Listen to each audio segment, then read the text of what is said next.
Thank you. Good evening. My name is Shefchik. Thanks for having me speak tonight. It's a great honor to be here with you all. So, as I said, my name is Shefchik. I'm the Director of Finance for the U.S. Gain Division of U.S. Venture. So we've got a quick bio and a little bit more about the company. But really, I'm here to talk to you about renewable natural gas. So renewable natural gas is really on the forefront of renewable fuels in today's market, both from a transportation standpoint, but also in thermal applications, which I'll get to in a lot more detail. So a couple things on the agenda, give a quick overview of U.S. Venture itself. You may be familiar, obviously being a title sponsor, you may have heard a little bit more from U.S. Venture in the past. I'll give you a quick background on them, more specifically on U.S. Gain. So that's really the alternative fuel provider division of U.S. Venture. And then we get into the renewable natural gas, talking a little bit more about that, about what is renewable natural gas, some of the applications that we are seeing in the marketplace today. And then finally, we'll get into more of how we kind of bring it back home a little bit, and how renewable natural gas is being created in more of a local setting. And it's really specifically in the agricultural business, in dairy farms specifically. So company overview, U.S. Venture. So our vision, U.S. Venture's vision is being a leading provider of transportation products and insight driving the world forward. So a lot of our products, and I'll get through our divisions in a second, are really focused around the transportation markets, but with the acquisition of Breakthrough Fuels, now called Breakthrough this past year, we're really focused more on information and trying to deliver information to the marketplace to provide companies being able to make better business decisions. As you may or may not be familiar, but we are headquartered in Appleton, Wisconsin. We are currently ranked number 5 on Deloitte's top 75 list, which is essentially the private companies ranked by revenue size in Wisconsin. So for being a small town company, we've grown up to be a pretty good size entity over time. We currently have operations in 33 states, physical operations, whether it's terminal assets in our oil division, whether it's warehouses for our tire business. So we've got a pretty broad expansion over the company or the country. And currently we're over 2,100 employees across our entire footprint. You see here the 5 divisions, U.S. Oil, really focused around refined oil products, gas, diesel, but also products like ethanol, biodiesel, butane. They operate currently in 21 terminals. So if you're familiar with Green Bay, go over Tower Drive Bridge, you see those big white tanks on either side of the Fox River. We own all those tanks, but we own 21 like that throughout the country. U.S. Auto Force is a tire distributor. We sell pretty much every brand of tires that you can think of. We've got warehouses spread throughout the country, really more historically on the corridor of the mid part of the continent, but through the acquisition of Tires Warehouse last year, about a year and a half ago, we expanded really far into the West Coast, specifically in California, but also in states like Arizona, in Nevada, where we just opened a warehouse in Salt Lake City. So really expanding in that market and business as well. U.S. Lubricants is a combination of passenger motor car motor oils. We've got commercial applications, whether it's heavy duty Class 6 through 8 vehicles, lubricant products. And then one of the bigger growth areas for us is the industrial lubricants. So from a metal cutting, industrial manufacturing product lines, there's a lot of growth opportunity there as well. U.S. Gain I'll get to in a second, and then Breakthrough I mentioned earlier. Breakthrough is a recent acquisition. We had actually a partial acquisition in the company right from the get-go when Breakthrough was formed, but bought out the rest of the ownership about a little over a year ago. So it's been a great addition to the company and ever expanding and diverse breadth of a portfolio of companies. U.S. Gain specifically, so U.S. Gain vision is being a leading provider of sustainable energy solutions to reduce emissions for a cleaner world. So U.S. Gain started as a business that was focused on supplying compressed natural gas, so normal fossil natural gas, as some may think of it or call it, and that started about 8 years ago. We have transformed into being able to provide renewable natural gas, and we're also looking at getting into electric and hydrogen as those markets continue to develop. But really what we focus on is being a vertically integrated supplier So when we think of being a vertically integrated supplier, we're focused on identifying and being involved in the production of renewable gas and owning that production and that gas molecule all the way through the distribution channels. So today we focus a lot of that on the transportation markets. So we've got a whole host of stations that we own, CNG stations that dispense renewable natural gas. So we've got a big network throughout the country, but we've also brought on a lot of third-party dispensers as well in a lot of different areas within the country, but a lot of focus out west in California and Oregon specifically. And I'll get to more about why that's the case in a little bit. And then last, and what's really an interesting opportunity and market that's developing is this thermal energy supply. And that's really from a lot of people call it thermal energy, some call it non-transportation, but it's really any usage, whether it's in the utility space, it's in industrial settings for process heat, for manufacturing applications, heating and cooling companies' facilities. So there's a lot of different diverse applications that can be used, but I'll talk a little bit more about that in a minute. So that's US GAIN in a nutshell. Renewable natural gas. So natural gas, at maybe level set first. Natural gas, in essence, is 100% methane. So historically speaking, when you think about the natural gas that goes into your home for heating, for example, that's just coming from material that's decomposed underneath the ground. And it's extracted through a lot of different manners that you've probably heard of. Fracking, for example, is one. And it's used, and it's been a lot of development, and it's been really, from a market standpoint, has really been, the U.S. has gone from being basically short of natural gas to a situation where we now export it into other countries. So there's a lot of supply of natural gas. However, when you start looking at alternative fuels, both in the transportation and non-transportation markets, it's not always necessarily the cleanest option. So one of the areas that we've really been focusing on is renewable natural gas. And there's a lot of different ways that can be produced, but the main areas that we've been focusing on our business, and really the marketplace has been focused on, is acquiring the natural gas through decomposition occurring in landfills, agricultural facilities like dairy farms, but we also are looking at projects related to swine or chicken farms or turkey farms, so anywhere where there's maybe a massive population of animals. And then wastewater treatment facilities. So basically that gas flow that's coming off of the decomposed matter, we're able to take that gas, clean it up, or basically strip away all the other impurities of that gas stream, like hydrogen sulfide, carbon dioxide, are the main ones typically, and basically create what is identically, on a molecular level, the same as normal natural gas. Ultimately, that gas is, as I said, is the same. It's injected into the pipeline and then distributed throughout, wherever the pipeline system in the U.S. may take it. So whether that's through our transportation market, through our dispensing stations, or anywhere where consumers can be connected into the pipeline. Like I said, there's two main applications today. So from a transportation standpoint, where we've seen the biggest market development occur is really in the class 6 to 8 vehicles, which for all intents and purposes are anything from refuse vehicles, school buses, and semi-tractor trailers. That's where we've seen the biggest growth and adoption of compressed natural gas and thus renewable natural gas. There hasn't been as much in the passenger vehicles.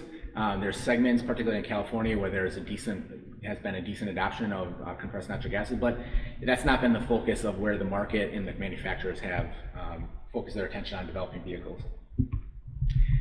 From a compressed natural gas and renewable natural gas standpoint, the total market in the US is 620 million gallons annually.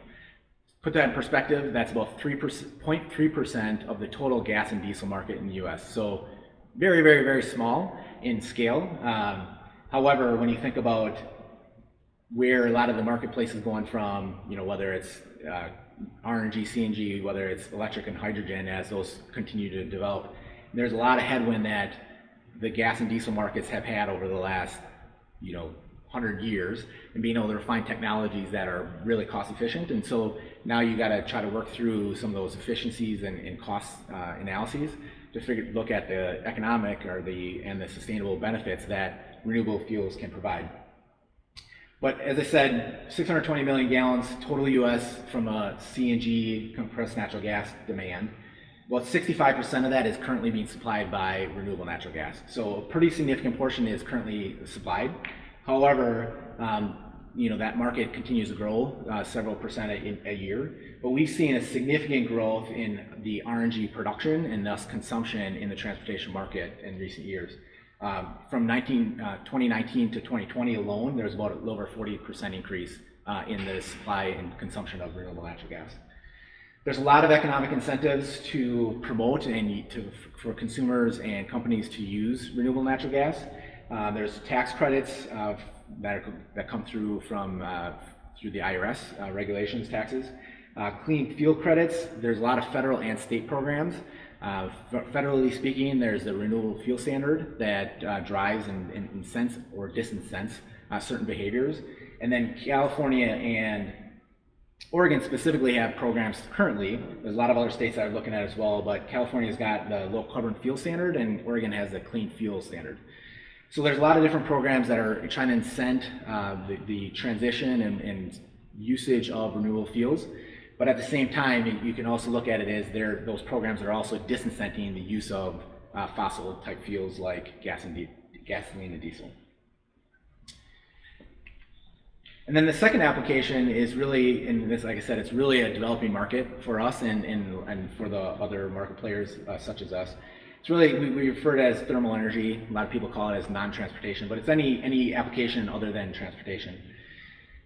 There's a lot of leading companies and a lot of leading sustainability companies in the country that are really looking at how can they do better by the environment, and whether that's companies such as utilities looking at how they can green up their utility lines, their natural gas lines, whether it's colleges and universities. We've seen a whole host of universities looking at how they can become more effective in using electricity or natural gas in producing heat for their campus.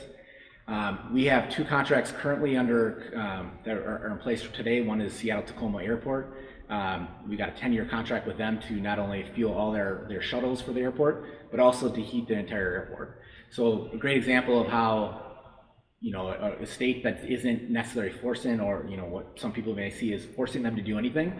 They're looking at it from purely sustainability initiatives to help the environment, help that West Coast and Northwest Coast corridor, and they've done that all on their own. So we get into the last section, RNG business opportunity, Wisconsin farms. So now we kind of take this back home. So as I mentioned, one of the areas that we've focused a lot of attention on is producing renewable natural gas, from dairy operations. We've got several different projects that are actually producing RNG today in Wisconsin. I'll get to those in a bit, but it's a really exciting opportunity to work with and alongside farmers in our areas to not only provide another option for a potential revenue source, but being able to allow them to run their operations in a more sustainability way.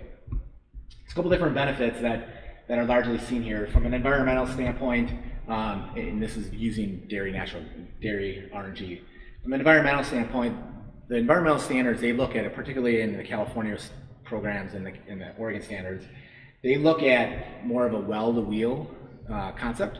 And what they look at is what was the past practice of how that gas was being used previously, and then ultimately how it's being used today in the new application. And so when you think of a dairy operation, a lot of times, a lot of these big farms, they have lagoons, or they just spread the manure, and that methane, when the bugs and the manure break down, they just spew out basically methane, and a lot of times that just happens to go into the air. There's a lot of different studies that show a lot of different numbers, but on average, it's usually about 60% that it's 60 times, methane is 60 times more potent to the environment than carbon dioxide. I've seen that range anywhere between 50 to 100, but most commonly it's right around that 60 times level. So it's a really, really harmful chemical and pollutant in itself. And so being able to work on removing that methane that would otherwise just emit into the air, and take that, run it through a combustion engine, where then you're just producing basically carbon dioxide, you're seeing a significant impact and benefit to the environment. From an economic standpoint, like I said, there's a bunch of different programs, federal and state-wise, tax-related, not tax-related, basically to incent the promotion and usage of renewable natural gas. That helps sway a lot of decisions just from a pure economic basis. With the growth in our dairy-based RNG, how are farms fitting in and benefiting? Like I said, from an environmental standpoint, obviously on a localized basis, not having all that methane get emitted into the air, there's obviously benefits from there. But they also are able to benefit from having improved water management strategies and practices through the usage of the anaerobic digesters, which think of it as a big swimming pool. They are anaerobic digesters are basically free of oxygen. So as manure is going through the digester, basically E. coli, salmonella, all those bacteria that otherwise thrive with oxygen die off.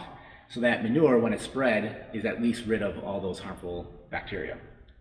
And on an economic basis, like I said, through producing RNG, there's value that we're able to, as we partner with the farms, that we're able to share with them to help promote and continue the growth of their business.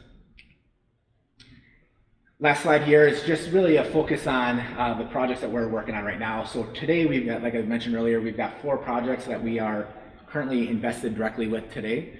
There's listed here Clover Hill, SNS, Dahlman, Deer Run, spanning from Sturgeon Bay area down to Campbellsport. And then we've got several other different projects throughout Wisconsin that we are partners with developers, third-party developers. And then we've got several others in both New York currently and Washington State. So a lot of different growth, a lot of different opportunities. It's a really exciting time to be involved in that business, in the business of renewable natural gas, and it's just kind of at the beginning stages. Last slide is kind of a pitch from the business side. Is really, we're always looking to grow. We're looking to expand. So if anyone out there knows of any dairy farmers in the area, there's certain thresholds that we need, but I mean, we're always looking to continue to pursue opportunities with others, aggregate us where we can from a manure practice standpoint, and help all those that may be able to be helped.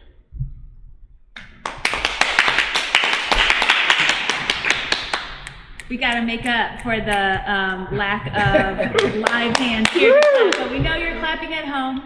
Thank you so much, Jay. We learned a ton and got to learn more about U.S. Venture and U.S. Gain and what it's doing regionally here and how it's connected internationally and nationally. So that kind of ties me into one of the first questions we got. What's the best thing about the Breakthrough acquisition? Yeah, so I think the biggest thing from the Breakthrough acquisition is really the synergies that we've been able to realize across the companies. So there's a lot of ties between Breakthrough and their customer group that they have, which they hold near and dear to them because of the integral partnership that they play with those companies. But given the rest of our businesses, there's a strong interplay with those customers and how we can benefit from and how they can benefit, where there's mutual benefit between the parties and really driving additional results to them and additional results to us. I mean, they've got if you look at the customer base, it's the who's who of companies in the U.S. And there's a lot of ability for those companies to continue, as they look for sustainable solutions from a U.S. Gain perspective. And we've had a lot of conversations with companies around, how they can do better. A lot of the shippers are, running on diesel trucks, and so how they can make switches in certain markets or nationally to be able to reduce their footprint as well. Thank you. That's totally fascinating. I didn't really understand how y'all have come together to integrate some of your business. Very good. That's great. Another question, you mentioned when you were talking about, you recapture methane that's already naturally producing, but we have this concentration of organic matter, right? Yep. And then, so you said something about scrubbing or stripping away, and then you get the RNG at the end, but then what happens to all of that byproduct? Yeah, sure. So what happens today is, and we just had a conversation about this yesterday, so it's a very pertinent timing question. So there's a couple different things. So when that gas flow is coming out of the digester, the main 3 components coming out of it is about, that stream is about 60% methane. So that's what we want to keep and ultimately condense to a state that you can use in the pipeline. But then you've got hydrogen sulfide and carbon dioxide. The hydrogen sulfide is actually captured with some media material. Basically, if you want to think of it, it almost looks like rabbit food. Think of it almost like a pellet size material. And basically, as the gas flow goes through that media, it absorbs the hydrogen sulfide. And actually, what we're seeing is that the farmer is able to use that media, which it now has hydrogen sulfide absorbed into that product. They actually then spread it onto the fields because they would otherwise be looking to purchase sulfur to spread on the field. So that rather than potentially buying, a chemical type synthetic sulfur product, and they're using basically the raw material that would otherwise just be spread onto the ground, maybe via the manure, but in a controlled content via that media form. And then the CO2, the carbon dioxide, today is actually being emitted from, it's a very small piece of the gas flow. Today it is actually being emitted from the process, kind of on the backside of the process.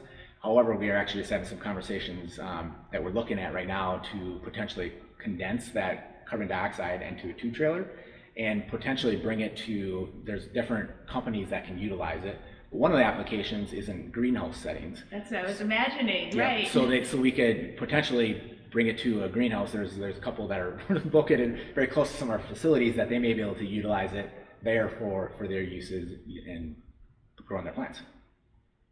That's great. That takes a lot of creative thinkers around the table to think about how can we be as efficient as possible with every product that's coming out of the entire process. Right, absolutely. So a last question for you, because you kind of brought up the dairy farming component of how you can get RNG.